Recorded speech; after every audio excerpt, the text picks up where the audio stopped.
उम्मीद का दूसरा नाम है मां। वो कहते हैं ना कि दुनिया उम्मीद पर कायम है। मां होती ही ऐसी है। मां अपने दुखों को अपने भीतर छिपाकर अपने बच्चों को खुश रखती है। घर का कोना कोना अम्मा भरा भरा सा लगता है। तुम रहती हो इस घर में, ये घर हरा भरा सा लगता है। अपनी आंखों से ही तुम सबके मन पढ़ लेती हो। बांध आंसुओं को पल्लू में, हर एक दुख सह लेती हो। हर बड़ा दुख तेरे कारण जरा जरा सा लगता है। तो मित्रों, मां कुछ ऐसी ही होती है। वो पल भर में हमारी सारी समस्याओं को यूं दूर कर देती है जैसे कुछ हुआ ही नहीं था। जब भी कोई परेशानी आती है तो सबसे पहले हमारे मुंह से एक ही नाम निकलता है, मां। आज मैं आप सबके लिए एक ऐसी ही अनोखी कहानी लेकर आई हूं जिसमें बेटा अपनी मां को छोड़कर घर जवाई बनने को तैयार नहीं था। मुद्दा उसके आत्मविश्वास का नहीं था। उसका एक भाई और भी है, लेकिन वो अपनी मां का इकलौता बेटा है। ऐसा क्या था राज इसके पीछे? आइए जानते हैं इस कहानी के माध्यम से, जिसका शीर्षक है उम्मीद का नाम मां। न्यूज़पेपर पढ़ते हुए अदरक की चाय को स्वाद लेकर पी रहा गौरव बैठा हुआ था। राधा उसके पास आकर बैठ गई। क्यों माँ, काम खत्म हो गया क्या? रसोई का काम तो खत्म हुआ, पर ये जो कर्तव्य है ना, ये पूरे हो ही नहीं रहे। अरे सुबह सुबह ही आप शुरू हो गई। कितनी बार कहने पर भी आप नहीं मानेंगी क्या? बड़े जोर शोर से शुरू हुआ मेरा गृहस्थ जीवन सिर्फ थोड़े दिनों में ही खत्म हो गया। उसे ही मैं पचा नहीं पाया। फिर से अगले की तैयारी बोलो कैसे करूं माँ? ये मुझसे नहीं होगा। बेटा, क्या जीवन हमेशा ही खुश व संतुष्ट रहने का नाम है? रोज सुबह सूरज उगता है और शाम को डूब जाता है ना। और मेरा जीवन डूब गया कहकर सूर्य अगले दिन बिना उगे रहता है क्या? प्रिया के जाने का दुख तो हम में बहुत ज्यादा है, उसके बराबर का दुख और कुछ नहीं। इसलिए आने वाले बसंत को रोक देना क्या ठीक है? ये देखो माँ, आपके लिए मैं व मेरे लिए आप, ये बसंत हमारे लिए कम है क्या? मैं जब तक हूं तब तक तो ठीक है, पर मैं ना रहूं तो तुम्हारी जिंदगी कैसी होगी? कैसे रास आएगी तुम्हें जिंदगी? राधा की आंखों में आंसू देखकर गौरव परेशान हो गया। ठीक है माँ, अपनी पसंद की आप एक लड़की देख लें, पर मेरी एक शर्त है। उस लड़की की वजह से हम दोनों में किसी भी प्रकार का अलगाव नहीं होना चाहिए। तुम देखना बेटा, मैं अपनी प्रिया जैसी ही दूसरी प्रिया को बहुत जल्दी तुम्हारे लिए लेकर आऊंगी। कहती हुई शादी करवाने वाली संस्था की ओर चल दी मां। बाथरूम से बाहर निकलते हुए वीणा घड़ी को देखकर बोली, अरे अरे, इतनी जल्दी 9:30 बज गए। काल चक्र का पता ही नहीं इतनी तेजी से दौड़ता है। बड़बड़ाते हुए वीणा मां को इंसुलिन का इंजेक्शन लगाने आती है। याद आते ही मम्मी के कमरे में गई व सुई लगा दी।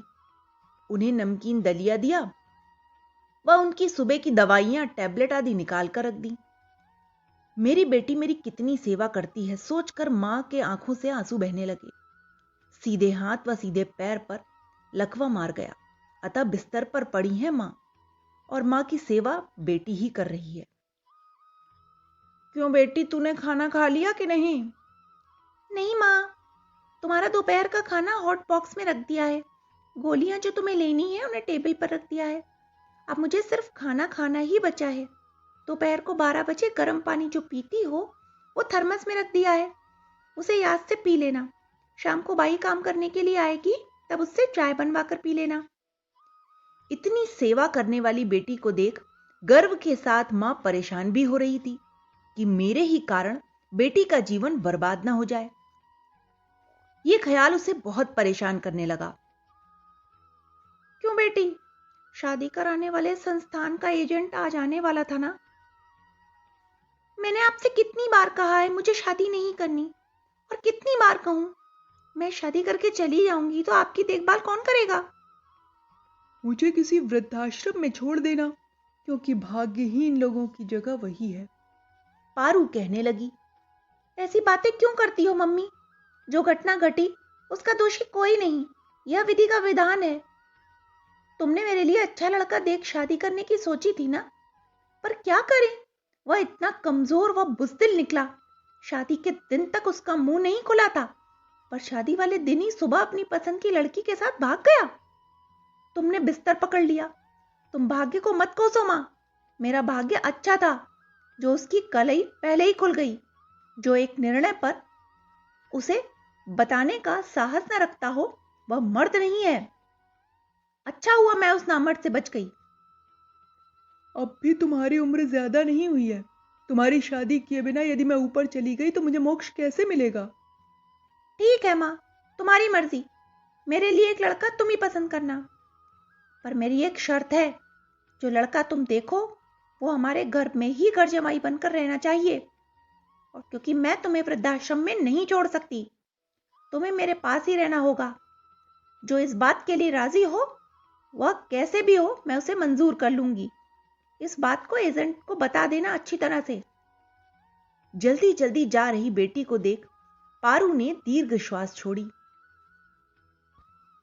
बेटा गौरव, मैंने आज तुम्हारी जन्मपत्री पंडित जी को दिखाई है। उन्होंने कहा कि उनके पास एक लड़की की जन्मपत्री आई है। उसके बाद तुम्हारे 32 गुण मिल रहे हैं। यह संयोग बहुत अच्छा है। लड़की एक बड़ी संस्था में मैनेजर भी है।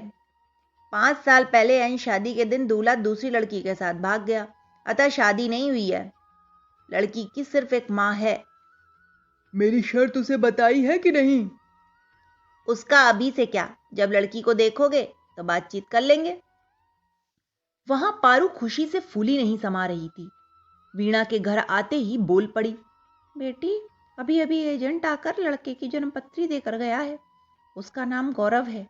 वह भी कोई बड़े प्राइवेट बैंक में अधिकारी है। उसका एक बड़ा भाई भी है जो विदेश में रहता है। गौरव ने अपने साथ काम करने वाली लड़की को पसंद कर प्रेम विवाह किया था, पर अफसोस 3 ही महीने में सड़क दुर्घटना में वो मारी गई। उसके बाद शादी नहीं करूंगा कहकर अभी तक शादी नहीं की। ये फोटो है उसका, ले देख ले बेटी। कहते कहते मरे उत्साह के पारू हाँफने लगी।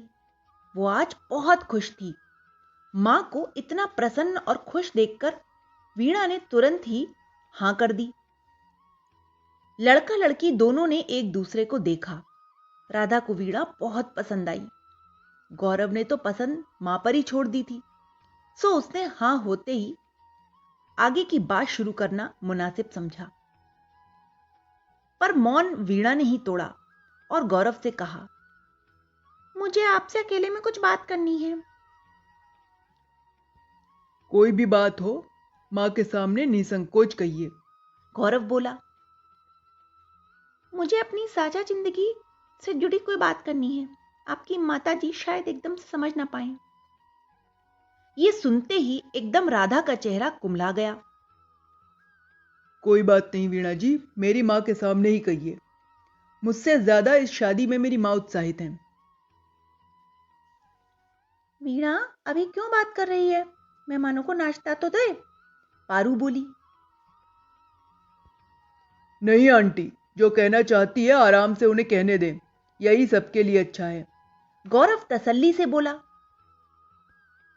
यह एक बड़ा फैसला होगा, आपके लिए भी और आपकी माताजी के लिए भी। मैं उसी से शादी करूंगी जो घर जवाई बनकर रहे। मेरी बात आप लोगों को बुरी लगी हो तो कृपया मुझे क्षमा कर दें। नहीं बेटी, ऐसा कुछ नहीं है। अगर गौरव यहां रहे तो कोई बात नहीं, मैं अकेली रह लूंगी। कहते कहते राधा की आवाज भीग गई। अम्मा, क्या कह रही हैं आप? आप मेरी शर्ट भूल गई क्या? गौरव परेशान होकर बोला। आंटी, आप मुझे गलत ना समझें।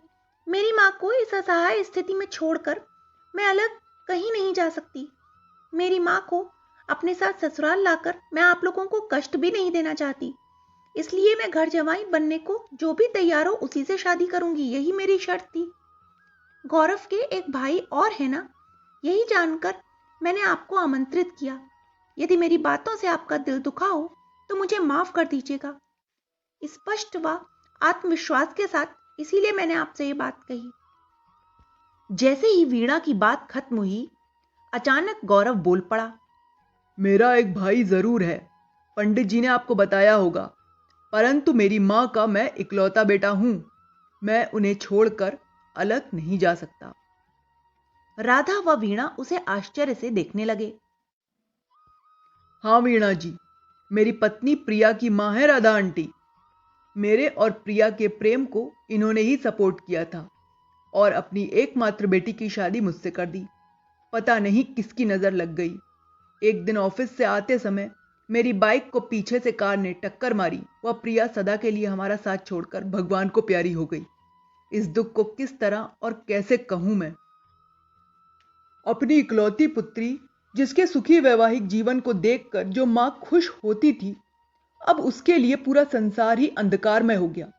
मैं उन्हें उनके दुख में अकेला कैसे छोड़ सकता था। वो भी तो मेरी मां है ना।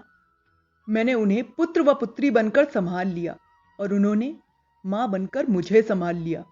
अब यदि उन्हें छोड़ने पर मुझे बहुत शानदार जिंदगी भी मिले तो ये मुझे मंजूर नहीं। ऐसी जिंदगी मुझे नहीं चाहिए। पूरा घर आश्चर्य में पड़ गया।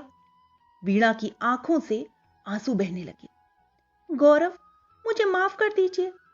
जन्म देने वाली माता व शादी कर घर लाए अपनी पत्नी के मन को ही न समझने वाले आदमियों को ही मैंने देखा है और दुखी हुई हूं। ऐसे में आप एक सास को मां जैसा मान रहे हो तो मेरा मन आपको देवतुल्य मानकर पूजने को कर रहा है। आप सचमुच गौरव हैं।